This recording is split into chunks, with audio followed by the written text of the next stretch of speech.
Today,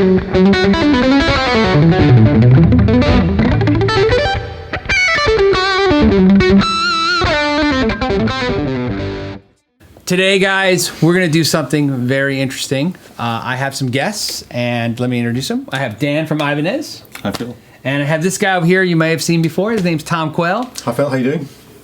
Ibanez, for some reason, thinks he should have his own guitar with his name on it. Probably because he's probably way better than all of us on guitar. But what are we doing is actually really exciting. So we're at 42 Gear Street, which is Henning's event. It's a fancy way to say we're at his house, right? But more importantly, while we're at the event, Henning had this great idea that we should try to raise some money for the animal shelter, which is a no-kill animal shelter, and help them out. And Ibanez decided, and to be gracious enough not only to sponsor the event, but to donate some products like this guitar that we're about to talk about to the event. And so we thought, all of us thought, it would be really fun to do a Sharpen My Axe. But Tom has been so gracious as to do the before and after, and not only play it, but kind of give his expert opinions on what he feels about it. And so we'll talk about the guitar real quick. This model is The RGRT 421 in a beautiful walnut finish, open pore finish. It's a neck-through guitar with a reverse headstock. And we all know that the world is a better place with more reverse headstocks. Of course. So it's a no-frills guitar, basically. It's got a fixed bridge, quantum humbuckers, Yatoba fretboard, mahogany wings. So, like I said, it's a very no-frills instrument. This is what I call a good bones guitar. Yeah. That's the term I Yeah. use. No doubt right? about it. Where if you got this guitar, if you walked in the store and you bought this guitar, you're fine. You know what I mean? You can play this guitar your whole life. You would probably notice nothing wrong. Yeah, absolutely. But if you chose to put some upgrades into it, the things that you can't see, things you can't buy. You can't buy neck through. If you buy a guitar and it's not neck through, you're not going to make it neck through. Yep. You can't buy a guitar. I mean, think of this. Ibanez, as an Ibanez fan, everybody on my channel knows I'm a huge Ibanez fan. Everybody knows that majority Ibanez is basswood, and so the fact that you get mahogany is actually something you usually don't get until you get to really premium priced Ibanez's. Yeah. So the fact that at the entry level price you got the mahogany, so it's so this to me neck through body mahogany, and is already really cool. And then so I thought we'd ask Tom real quick, not only to play it, but let's talk about anything you notice about the guitar, good or bad, what you love about it, what you don't like about it. So let's start. But I need to warn the audience, so you know, Tom tunes his guitars different than the rest of us, mere mortals. I do. And so if you could explain that too, that would help. Yeah, it's really basic. The B and the E string that you guys have, Yeah. blaming you for this, have on the top two strings, I tune those up a semitone or up one fret, so I have a C and an F. Okay. It's pretty straightforward, to be Right. honest. So for guitar players that probably have no concept of this, but that's how bass players would tune. Yeah, six-string bass, exactly the same. Yeah, which is I actually think it makes more sense as well. Makes way more sense, but don't do it, it's bad news. So not only take it away with some playing, but let's give some feedback of the guitar.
So it's a great guitar. And could you indulge me and do me a favor? I know you don't use the tone control, but we're going to do a test tomorrow with this. So could you adjust the tone control a little bit, just a little bit, however, salt to your personal taste, so to speak. Yeah, so what I'll do is, because I would use it, if ever, on the neck pickup for a slightly jazzier kind of tone. So if I roll the volume down on the guitar, so with the tone control all the way up, oh, it's still quite dirty.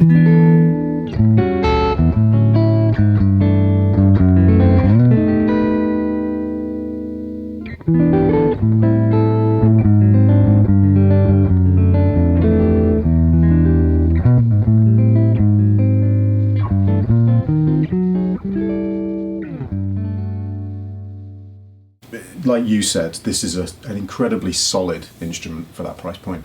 So you could, as you said, just not mod anything. But I guess the first things I would do, the pickups, I would probably change. I would want something for my personal playing style that had more clarity, a little bit more note separation, because I'm a guy who plays more fusion styles, so with more kind of chordal complexity, if you like. I'm not just playing power chords, which these work great for.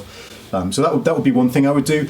Maybe change to slightly lower output pickups for my taste as well. That would be, again, all the modding whole thing is, as you know, is you know, to do with your taste, because you've got the ability to take a guitar that's got this stock thing in that you had no control over, but a fantastic quality instrument, and then change it to more suit your style. So I would probably stick a set of locking tuners on, even though this doesn't have there's no Floyd Rose on here, there's no locking nut required or anything. Just for the sake of easy string changes, you know, just a little bit more tuning stability. Not that you're going to have an issue with this, because I'm going to qualify everything I say by saying, this is good. It's not that you need to do this stuff. Right. But it, you know, what you can do is you can take a guitar, as you said, that's already fantastic, and just add those tweaks that will make it a really phenomenal instrument. Yeah, I mean, again, the bridge is okay, but you could upgrade that as well if you wanted to. Maybe a more kind of a volume pot with a really nice taper on it would be a good idea. I don't really use the tone control ever, so that wouldn't be something I would touch. This guitar is going to get sharpened. You'll see the rest of that right after I say this stuff. And then tomorrow you're going to play it and see what we did to it, and we'll talk about those mods and how. And then the best part is, anyone watching this video, if you would like to go to what we will link down below in this video, you can buy this guitar and not only have this cool guitar that Tom's demoed and will sign, and we've mod it, but all the money will go towards the charity. So, I mean, there's no better scenario out there. So now what happens? Well, we're going to go see my friend Jozsi Lak of Jozsi Lak Guitars. He's a master builder here in Germany, and he also goes by Joseph. He's been kind enough to donate his time to do all the work and allow me to assist him on some of the electronics and small bits on the guitar. But before we get to his shop, let me tell you what I've decided to do based on Tom's playing and his feedback. The first thing Tom mentioned was he thought the guitar sounded a little muddy, so I ordered a set of Mojo Tone Blackmagic pickups because I thought they'd give more high-end clarity and sound a little more like a single coil when they're coil split. Then I went ahead and ordered a set of Graphtec locking keys because he mentioned he thought locking keys would be an improvement. But then while I was doing that, I thought, you know, let's go ahead and get some Graphtec saddles because that'll add more string definition. Next, it's important to switch out all the electronics. It's a good upgrade and it doesn't take a lot of money or work. I went ahead and switched to a 3-way switch, but added a push-pull coil split. The other thing I noticed is he said he doesn't use his tone control, and I figured maybe that's because he doesn't have a good capacitor in there. So I switched out to a better quality capacitor, which I think will be more versatile for his playing. All right, guys, so now we're at Jossi's shop. Make sure you check out his website, which the link will be down below. Fantastic guitars. In fact, one of some of the best guitars I've ever played.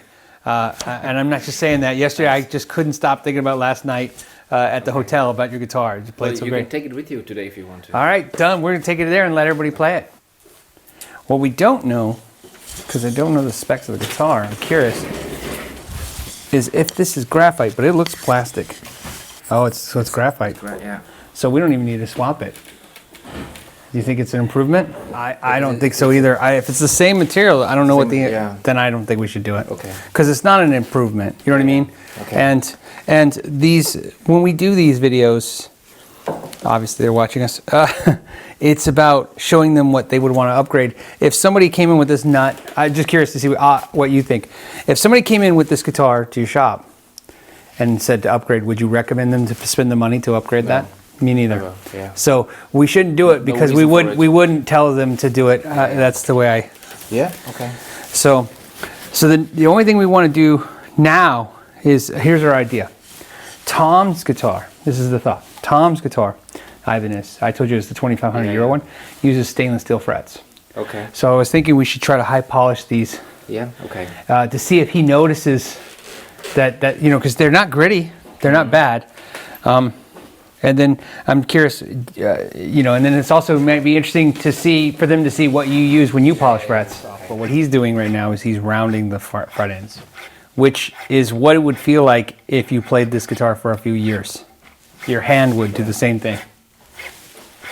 So it'll be interesting to see if Tom notices that it feels a little more broken in. Because it takes a little longer with your hands. Yeah, yeah, it takes a little, yes.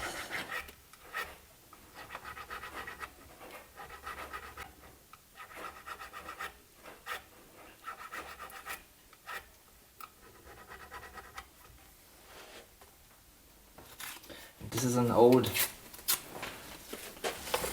used sandpaper. So what grit is that? Is it 400 or? It was 400, yeah. Okay. Ah. But now maybe it's, I don't know, it's 600.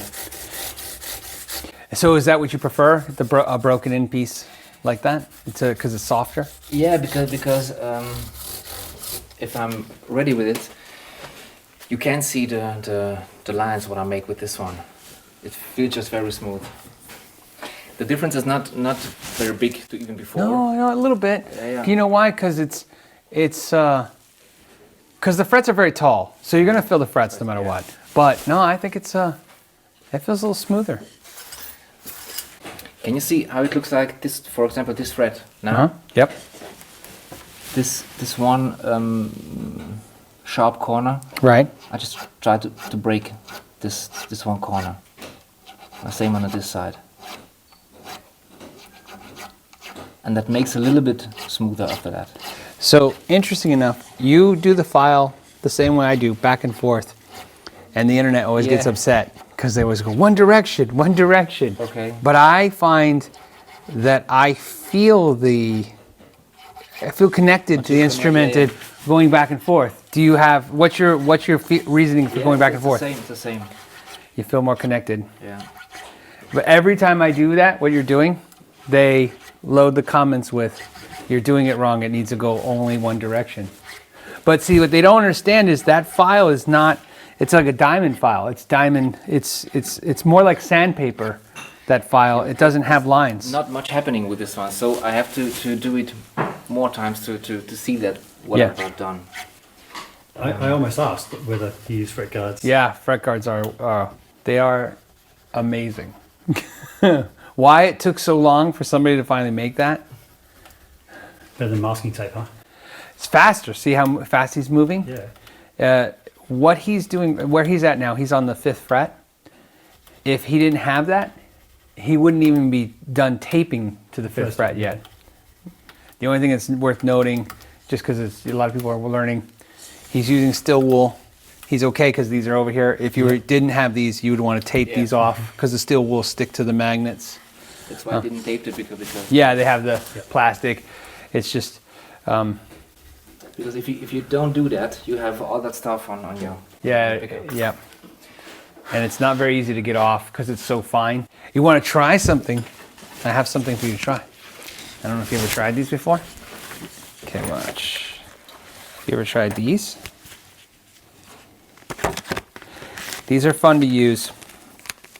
Okay, I know them. You ever tried not one? for the frets? Yeah, For for the the frets, frets. really? Okay. Watch this. I want you to try it. When I first started using these, I didn't know how I felt about it, and then over time they kind of. So this is the side you use. Yeah. This okay. side. You use your fret guard. You use this, however you feel comfortable. Use it like sandpaper on the frets. On the frets. So try the first fret. This side. It is yes. This is the coarse side. Okay. You feel it? Yeah. Okay. So I'm curious to see what you think of them. They feel like they do nothing.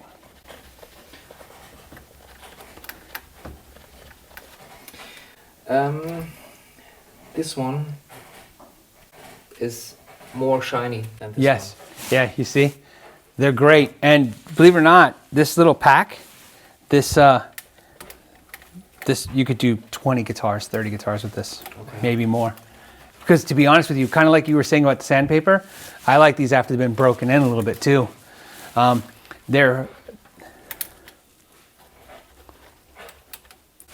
I use it sometimes for polishing the body. Yeah. I never thought about it to use it for the frets. Okay, then I can show you what kind of knobs I have. Sure. Let's do that. That's actually my favorite part. So I don't think this kind. Well, I was gonna say, no, here's what's funny. it's Tom, that's what he uses on his guitar. Okay, so I don't think it's gonna fit. don't think it's gonna fit. No, but I can make it to. Well, no. Let's find what's your suggestion. Oh, you have cool orange knobs. I don't think that would go to the guitar, No, but no. you never see those. These are from Steve Vai Yeah. signature from in the end of the 80s, beginning of the 90s. You know, those are worth a lot of money. They're probably worth Really? probably Okay. $20 a piece. Oh, come on, okay. No, I'm not kidding. I have some with some LEDs. If it's dark, I think it's green. It shines green. I've never seen this. Where do you find this? This is so cool. I bought it in Japan. Did you buy a lot of them? I don't know, maybe 10, Oh. 15. But I got Look the, at that. This would be, I got the same in not black. but this chrome. this would be fantastic. Look at that. I've never seen that. Tom and I were talking in the video. We both use these because I like to have a number. He said the same thing. Okay. And that's why I don't use dome knobs. But that's pretty cool. Is that the same people that make fret glow, I think, or Oh, you're thinking of Illumilate? Illuminate? yeah. Yeah. They're the same Yeah. people. Yeah. Same people? Same people. I thought I'd seen them on their site. Yeah. Yeah. Should we take these? Yeah. Ah, that would be amazing. Yeah, okay. Yeah. They're right. Oh, wow. And it's bright. Yeah. That is cool. It's a little bit hard. No, No, it's almost the same size yeah. as the original one. The good news is we didn't have to drill any holes or use the adapter plates. These tuning keys fit directly into the holes that the guitar currently had. Is this the first time you build these pickups in a guitar? Yeah, it's the first time we ever tried them. Okay. I was looking because it's the auction, something special. If you cut the strings, where do you cut it? In the. Me? Yeah, I used to make it, let's say here, because it doesn't make sense to leave it longer. Yeah, I cut them as shallow as possible. I cut them as close to the, because I don't want to stab my finger. We're with Tom Quayle, where we started, and we have the guitar that is sharpened. As you see, we're in a different room. We're going to be using a different amp because, you know, like everything in the entertainment business, you got to stay fluid. Absolutely. Right. So we're going to hand you the guitar. We're not telling him what we did. Super exciting.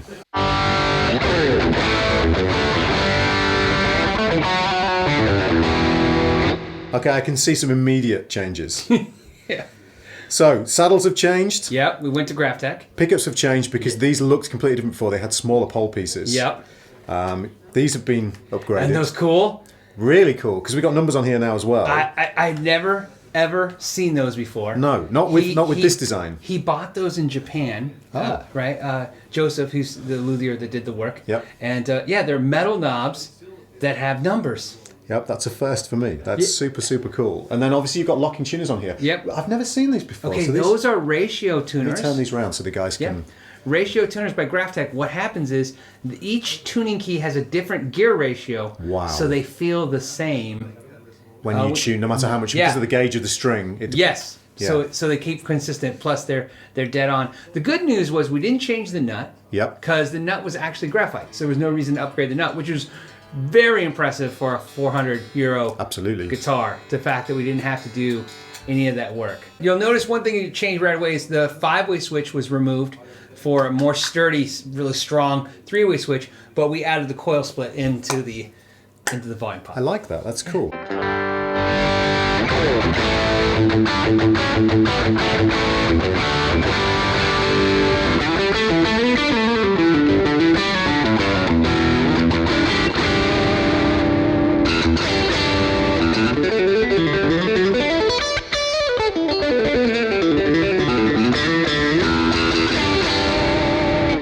Immediately, one of the of the things I mentioned before was for my tastes, there wasn't enough clarity and string Right. separation. Right. It's a different world now. Yeah. This split position, which was a position 4, it's amazing what a difference it makes when you don't do that dual humbucker split. That sounds a little bit, I don't want to say fake, but it doesn't sound like a single coil. This now sounds like a single coil, and the string separation and the kind of the natural clarity of it is a world of difference. Yeah. And they weren't bad pickups before. No. In fact, so and everybody will see the footage when it comes together. Nothing in the guitar was. In fact, even the saddles were steel. They weren't even like the cheap. It was all good metal. quality. It was all good quality. And so this is a great illustration of taking some notes based on what you were saying in that Yes. video and saying, okay, how can we change the guitar? So this actually is not an upgrade Sharpen My Axe episode. This became a like a salt to taste preference, Like a customization that was more to my taste. Yeah, exactly. And we also did something else you might want to check. We did something to the tone knob. So Really? So go ahead and Any particular position or whatever? No.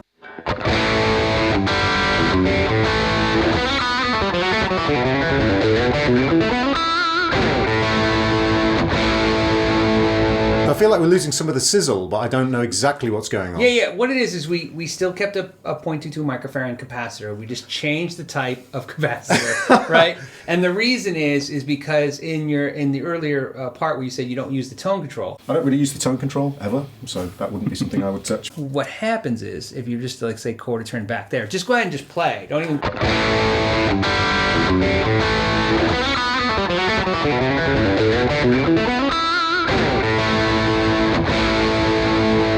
Control normally where it takes some of the attack of the distortion away, it doesn't choke it down until the end. That's why if you notice in the back end it got really wrong.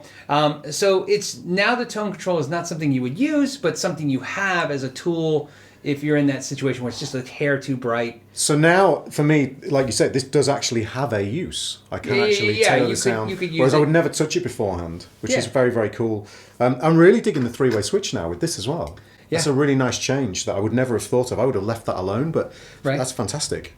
And then the other last thing we did is because we knew you were used to stainless steel, we high polished the frets like crazy. Okay. Wow, yes. Yeah, super smooth. There's no grinding at all. No, we took all the friction out of the frets. Like we went in multi-layers, which you'll see in the video, how we took them. The goal was to make them as close to a stainless steel fret to show them how they could simulate that feeling, because a lot of times so much conversation on the internet about stainless steel is about its durability, and we were talking about this like off camera. Not a lot of discussion about the fact that it's frictionless and like when you do your vibrato, you do chord. You do vibrato all 4 fingers at the same time. Anything like it is incredible. I would never have picked up on it because I'm so used to playing stainless steel that it just feels natural. Right. But oftentimes when you do this, you do feel almost like metal grinding against metal, and it's a really unpleasant sensation. Yeah. So that's interesting. I'm not feeling anything there. No. I mean, this is close enough that it's enough for it to not even feature in my mind when I'm playing. You know, and that's the point. You don't want anything as a barrier in the way. Actually, that's what we're hoping for. When we were talking, we were hoping. We don't want you to notice. We just want you to play it. You know what I mean? Because that's kind of the idea, is to have fun with it. And the convenience factor as well of having locking tuners, you know, just for such quick and easy string changes. Because you don't need those. They're good. They help for tuner stability, but more for me, that would be a factor of just sling the string through, lock them up, and chop it off, and you're done. Basically, you know, they're fantastic for that. And then we also replaced the output jack. Did you? Yeah. Right. And again, just something more durable, switchcraft part. Right. You know, because the idea is, at this point, I mean, really, to be honest with you, there's nothing else you could do to this guitar. And so you've basically upgraded pretty much everything you possibly could on here, other than sticking stainless steel frets on, which you didn't do. Yeah, which if we had time, we were going to do that. We just didn't have time. There's no way. That's a big job. It was a total of 3 hours of, just under 3 hours of work total all in. There is a marked difference here in terms of how it plays and feels and sounds, you know. It's impressive. The good news is, Tom doesn't get this guitar. You do, if you're the lucky person that wants to bid on it. 100% of the money goes to a charity for a non-kill animal shelter. And Joseph, the Luthier, signed it. We're going to have Tom sign it, and I'm going to sign it just because we were all the ones involved Absolutely. with it. And we'll have that link in this video, of course. And Ibanez was also gracious enough to include, because this model doesn't come with one, a very expensive, nice kind of gig bag. And thank you, Tom, so much. Good stuff. Yeah, and as you guys, thank you guys so much for your time. And until next time, know your gear.